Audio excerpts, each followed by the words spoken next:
Listo. Muy buenos días, ¿me escuchan todos?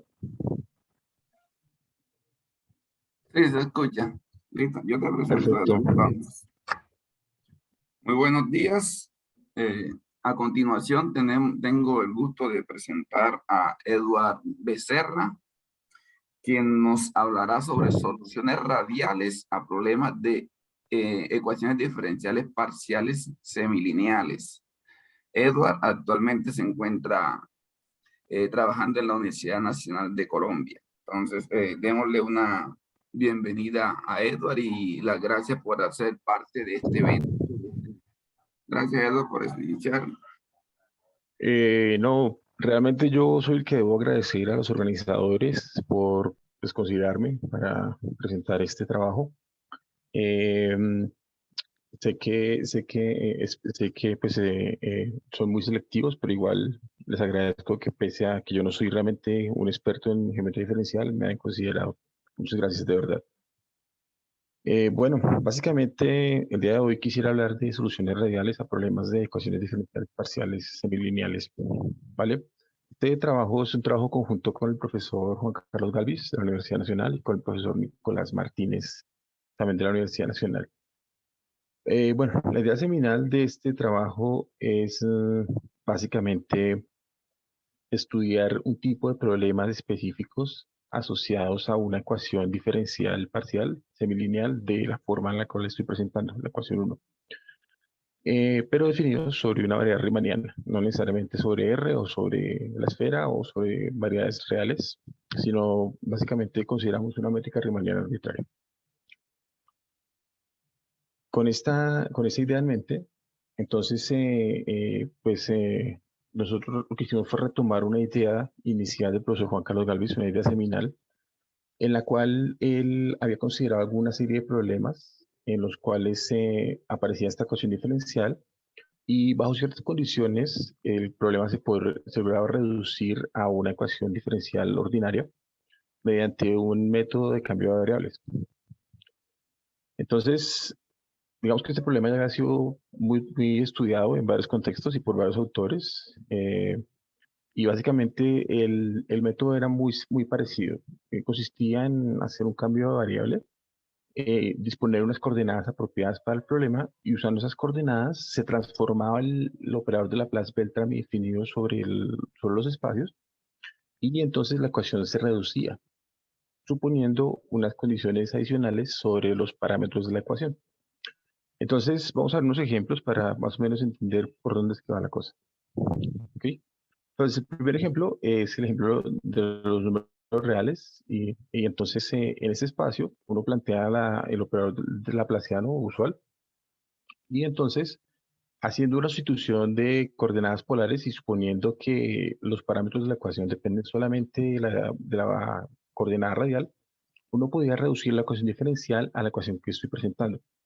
Básicamente, uno hace una transformación y la ecuación termina reduciéndose de forma muy interesante y termina volviéndose, mediante una sustitución también muy elemental, un problema equivalente a un problema que ya era conocido que tenía solución. Esto es sobre los reales. Sobre la esfera, también uno puede considerar ya no las coordenadas polares, sino las coordenadas que se pueden generar por una parametrización adecuada de la esfera, ¿sí? Entonces, en este caso, la parametrización que uno utiliza de la esfera es la parametrización que la describe usando los círculos, los meridianos de la esfera. Y entonces, en este caso, la coordenada radial estaría representada por los arcos maximales. Entonces, cuando uno considera esas variables y supone que los parámetros dependen solamente de la coordenada radial en estas variables, entonces la ecuación se reduce y nuevamente aparece un problema muy parecido al que aparece sobre los números reales. El último caso es un caso que generaliza de la esfera, que es de la superficie de revolución. Y en este caso, por ejemplo, ya observamos, podemos decir específicamente cómo se transforma el operador de Laplace tiene la forma que por ahí básicamente queda la doble derivada de u respecto al parámetro t por el logaritmo de una función x de t más la derivada de la función u respecto a t. En este caso, entonces el parámetro t actúa como coordenada radial. Y nuevamente estamos suponiendo que los parámetros de la ecuación dependen solamente de la coordenada radial. Entonces, nuevamente la ecuación se reduce a una ecuación muy interesante y mediante una sustitución también muy parecida a las anteriores, uno transforma el problema al problema que está aquí enunciado en la parte de abajo. Z doble prima de S más X de R de S al cuadrado por B de R de S. Entonces, Juan Carlos tuvo pues como este conocimiento de estudiar este tipo de ecuaciones y observaba que como que el procedimiento era más o menos el mismo. Básicamente lo que se hacía era considerar la ecuación, suponer que los parámetros de la ecuación tenían cierto comportamiento y utilizando ese comportamiento transformar el laplaciano para reducir la ecuación a una ecuación mucho más sencilla, una ecuación diferencial ordinaria, para la cual él ya sabía que habían soluciones, ¿no? Entonces, esto funcionaba muy bien en estos casos. Él observó que obtenía básicamente los mismos resultados que ya habían estudiado antes en el respecto usando métodos analíticos, pero él sospechaba que usando un poco de geometría diferencial tal vez era viable hacer esto en un contexto mucho más general. Entonces, lo primero que hicimos fue empezar a pensar sobre qué tipo de espacios podría funcionar este método. Básicamente lo que queremos es reescribir el operador de Laplace-Beltrami utilizando un sistema de coordenadas apropiado, reduciendo la cantidad de dimensiones del problema y poner condiciones sobre los parámetros de la ecuación y utilizando esto, si la ecuación resultante era una ecuación que pudiéramos estudiar y conocer sus soluciones. Entonces, lo que hicimos fue introducir un contexto geométrico, estudiando primero un poco unos espacios muy especiales que se llaman los espacios homogéneos de dos puntos. Básicamente, sobre cualquier variedad riemanniana, uno puede introducir unas coordenadas que llaman coordenadas polares geodésicas. Entonces, lo que hacen esas coordenadas es transformar las coordenadas radiales naturales que existen sobre el plano tangente de la variedad. Localmente se pueden, vía la aplicación exponencial, definir unas coordenadas que se parecen mucho a las coordenadas polares del tangente, pero sobre la superficie o sobre la variedad riemanniana en general. Entonces, estas coordenadas radiales se comportan de una forma muy interesante, porque resulta que los círculos que se generan cuando uno considera coordenadas polares, en el fondo obedecen a las órbitas de una acción de un grupo compacto actuando sobre el plano tangente. Básicamente, si uno empieza a rotar las coordenadas del espacio tangente, genera genera estos círculos que están pintados ahí como órbitas. Entonces, utilizando esta descripción y viéndolos como órbitas, uno podía ver las coordenadas polares geodésicas como si fueran órbitas de una acción.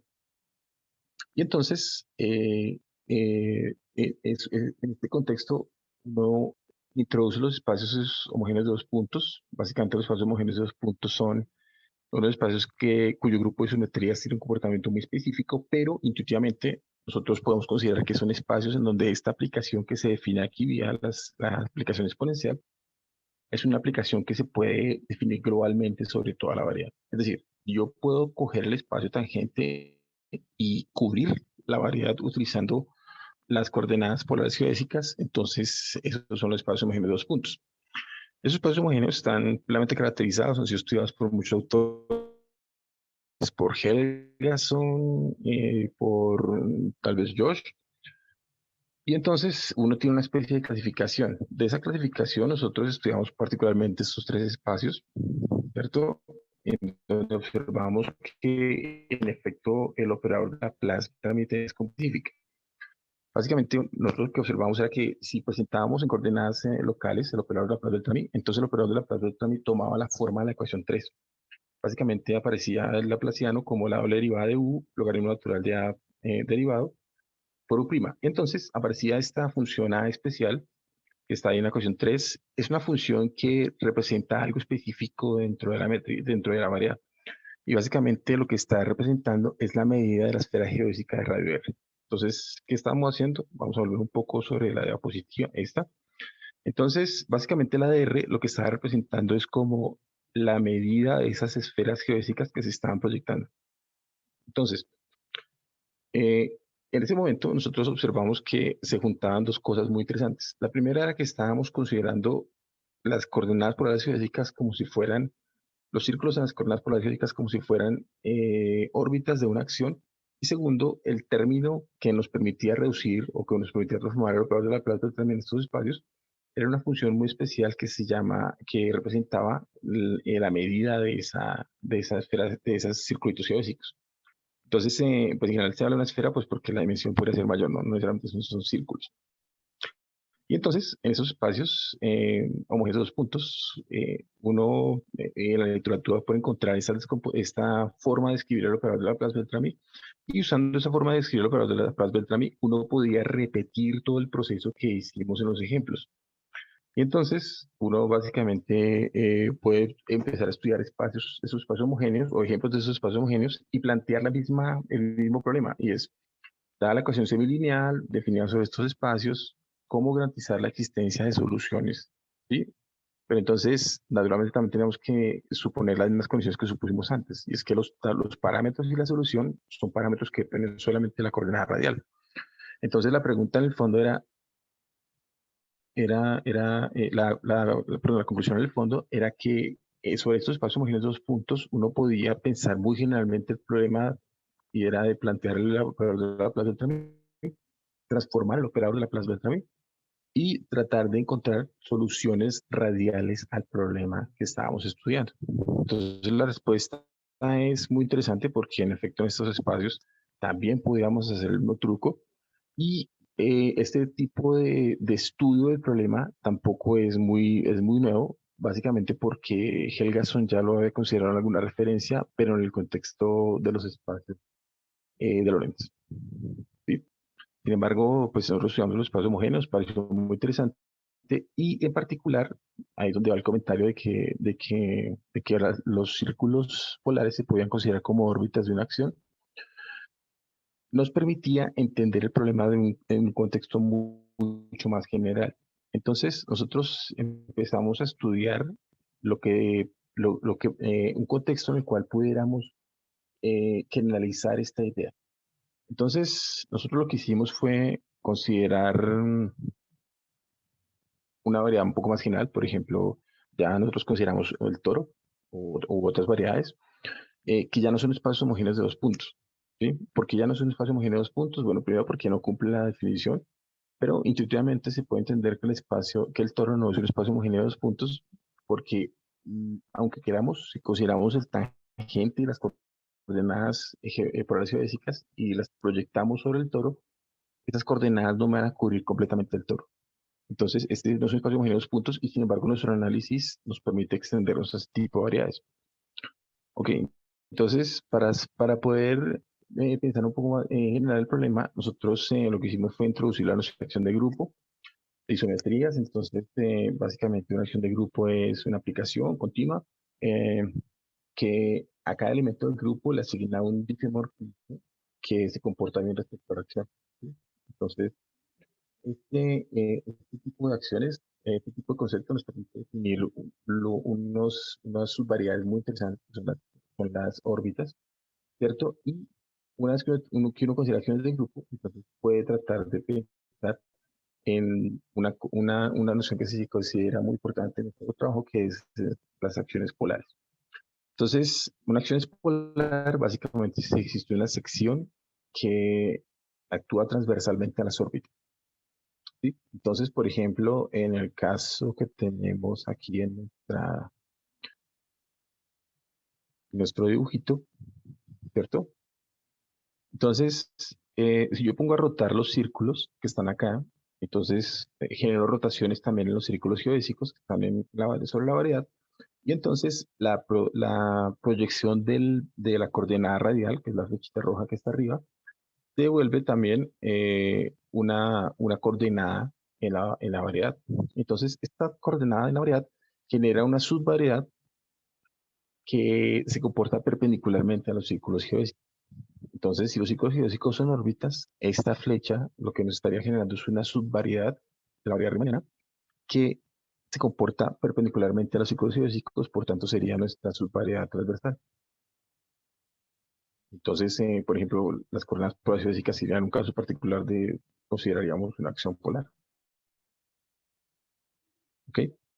Entonces, con estas dos condiciones, nosotros encontramos un teorema súper fuerte, que es debido a Helgason, el cual nos permite descomponer el operador de Laplace-Beltrami de forma muy general en términos de nuevamente de la función ADR, la cual en este caso ya no denota la medida del círculo geodésico, sino denota la medida de la órbita. Entonces, en este contexto más general, nosotros lo que consideramos era una acción bien definida de un grupo compacto actuando sobre la variedad y usando ese teorema podíamos seguir descomponiendo el operador de Laplace-Beltrami transformándolo. Entonces, cuando suponíamos las mismas hipótesis sobre los coeficientes de la ecuación, que dependían solamente de la coordenada radial, entonces ese teorema nos permitía transformar el operador de Laplace-Beltrami en el mismo sentido que habíamos hecho en los ejemplos. Entonces, en este contexto muy general, y gracias a este teorema, nosotros podemos seguir haciendo el mismo proceso, poniendo el operador de Laplace-Beltrami, y con esta descomposición del operador de Laplace-Beltrami, nosotros obtenemos que el operador, bajo las hipótesis nuevamente de suposición sobre los coeficientes de la ecuación, el operador de Laplace-Beltrami vuelve y toma la misma estructura que tenía sobre los espacios homogéneos de los puntos, aunque nuestra variedad no sea un espacio homogéneo de los puntos. Entonces, en conclusión, para generalizar la idea que se cumplían los ejemplos que ha considerado Juan Carlos y los espacios homogéneos de dos puntos, lo único que teníamos que hacer era considerar una acción que fuera polar. Y gracias a este teorema súper fuerte de Helgason, uno podía transformar el operador de Laplace-Beltrami y concluir que este operador tenía la misma forma que tenían solo los espacios homogéneos de dos puntos. Entonces, con estas transformaciones, digamos que ya teníamos un contexto muy general en el cual podíamos reescribir el operador de Laplace, obtener una ecuación parecida a la que habíamos obtenido en los ejemplos anteriores. Y con esto logramos demostrar que si uno tiene una ecuación lineal definida sobre una variable riemanniana y tiene una acción polar, entonces, suponiendo además que la variedad transversal, la subvariedad transversal, o sea que la variedad transversal de la acción es de dimensión uno logra reducir el problema a una ecuación diferencial específica que sí tiene solución. Esta ecuación ha sido estudiada en otro artículo y se había demostrado que tenía solución y los coeficientes hacían unas condiciones adicionales. Entonces lo que hicimos nosotros fue imponer las condiciones adicionales sobre los coeficientes de la ecuación, mostrar que podíamos reducirla y con esa reducción nosotros concluíamos que en efecto este operador, este problema semilineal tenía soluciones en estas variedades bajo esta. Este teorema este teorema sí es nuevo, es como la contribución que hicimos en este trabajo, ¿cierto? Y aunque no parezca, en realidad se puede aplicar a muchos contextos, porque digamos que si uno considera una opción adecuada y unas coordenadas adecuadas, entonces en muchos casos de ecuaciones diferenciales parciales definidas de problemas lineales definidos sobre variables generales, se pueden reducir a este caso. Y entonces nosotros estamos demostrando básicamente que si uno supone que las evoluciones son constantes sobre las órbitas de la acción, entonces lo único que uno tiene que hacer es buscar una acción adecuada que le permita componer el Laplaciano y de esa manera va a encontrar soluciones al problema lineal que son constantes sobre las órbitas de la acción. Y pues ya, básicamente esto resume nuestro trabajo con este par de profesores y pues aquí el trabajo es obviamente mucho más largo y hay muchos más seminarios y contexto para introducir, sobre todo desde el punto de vista de la generalización. ¿No? Podría generalizar este tipo de argumentos a espacios muy complicados como Lorenzano, por ejemplo, estudiar la misma ecuación diferencial de espacios de Lorentz, o incluso reducir hipótesis que se impusieron sobre el problema. Por ejemplo, ya no ya podría considerar grupos no compactos, sino grupos que fueran localmente compactos, pero en ese caso, para poder aplicar el teorema de Helgason, tenemos que descomponer el operador, que necesitaría suponer que, aparte de localizar un espacio, permite que actúa sea cumplir una condición que se llama ser unimodular. ¿Sí? ¿Qué quiere decir? La no dejar eso es única,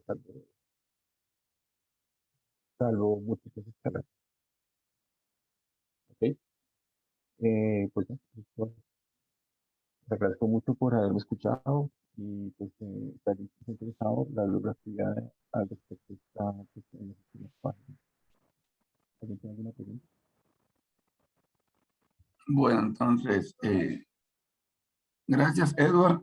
Bueno, primero una observación, se te escuchaba un poco distorsionado de momento.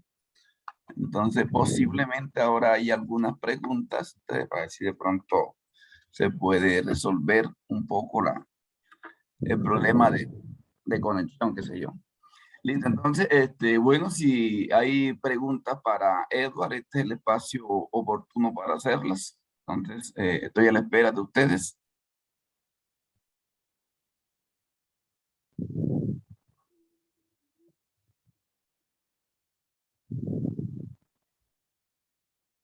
Bueno, al parecer, de parte del auditorio no hay preguntas, sin embargo, Edward, no sé, en lo que se refiere al espacio homogéneo de dos puntos, me gustaría entender más o menos cómo es la acción sobre la variedad, porque según leí rápidamente ahí en la definición, es una acción transitiva sobre pares de puntos equidistantes.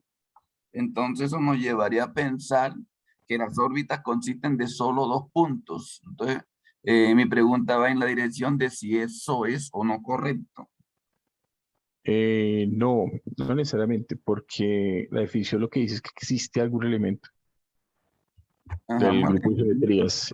Es decir, el que debe enviar un par de puntos en el otro es solamente un elemento, pero pues digamos que la órbita de ese elemento sí serían solamente dos puntos.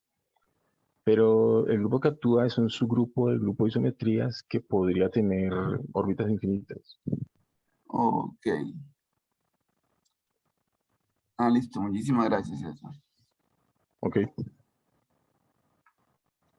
Bueno, entonces, no hay más preguntas. Pues demos las gracias a Eduardo por tan importante trabajo. De verdad que encontrar procesos de reducción de ecuaciones diferenciales a ámbitos en los cuales uno pueda trabajar más cómodamente porque existen resultados que no lo permitan, es siempre bienvenido en el ámbito de las ecuaciones diferenciales y en el caso de la geometría en general, porque el mundo de las ecuaciones diferenciales es justamente la geometría diferencial. Entonces, muchísimas gracias, Edward, y nuevamente, pues, gracias por participar en este evento en su tercera versión. Nuevamente a ustedes, gracias por invitarme y pues sobre todo gracias por asistir a mi charla. Listo.